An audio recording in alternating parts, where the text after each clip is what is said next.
Hey everyone, so yesterday we talked about having confidence and the importance of having confidence. But today I want to go deeper into that and what that looks like, right? What does confidence look like on a daily basis? Like, one thing that I hear from people a lot is, well, I don't really see people that looks like me, or there's not many people that are like me. And I'm like, yeah, that's true. I mean, I've been there.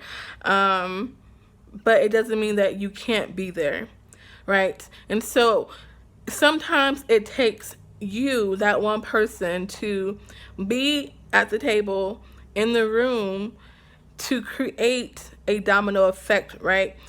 So if you're the only person that looks like you in a room, you dominate. You stay there. You stick it out. You make changes. You incorporate and you provide um, opportunities for others to come through, right?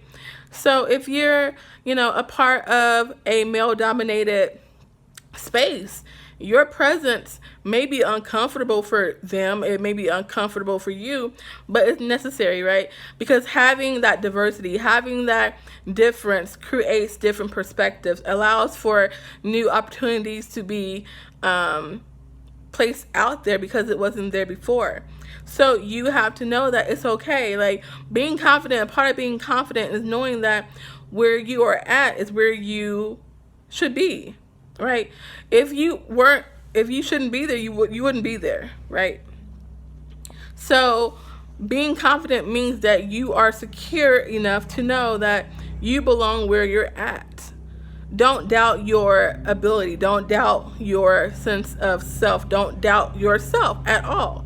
Right? You stick to it. I remember, like, for me, I've been in many spaces in which I was the only minority, or I was the only woman, or I was the only black person, period, not male or female, right? And I had to stick it through.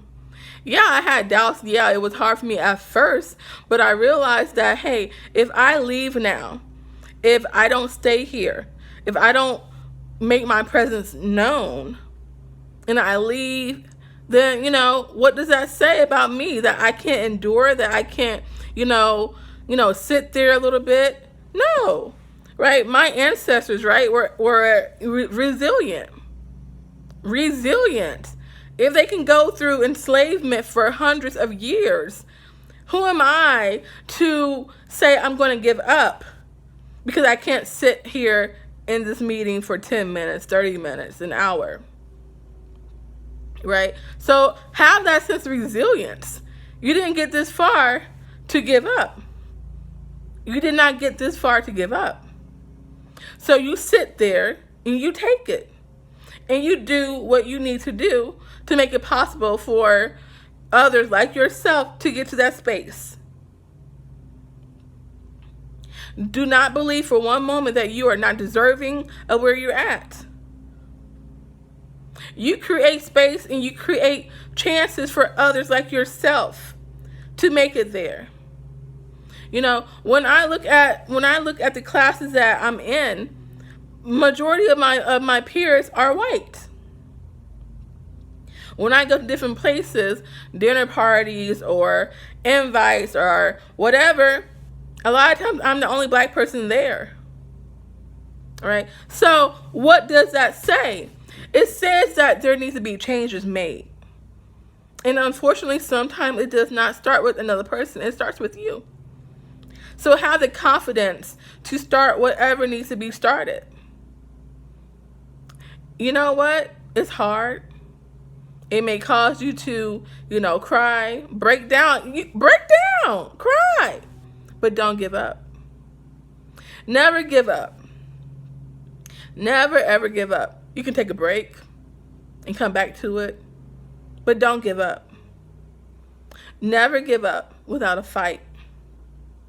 And that is a part of being confident, of not giving up, not resorting to last place because you're afraid. No, don't be afraid. Keep going. That is a big part of being confident, is the ability to be resilient and to keep going. no matter what. All right, y'all. Until next time.